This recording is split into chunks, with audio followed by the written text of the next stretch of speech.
Hi guys, माझ्या किचनमध्ये तुमचं सगळ्यांचं स्वागत आहे. तर मी आज बनवणार आहे डोसा.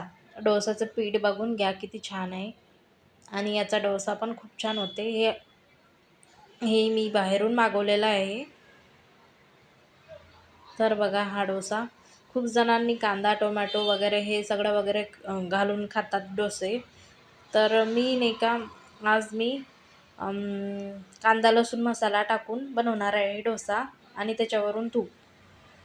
या प्रकारे बनवणार ना तर खूप छान लागतो डोसा खायला. पण तुम्ही पण नक्की कांदा लसूण मसाला टाकून बनवून बघा एक वेळा, खूप छान लागतो. व्हिडिओ बघितल्याबद्दल धन्यवाद. बघा कलर पण छान आलेला आहे.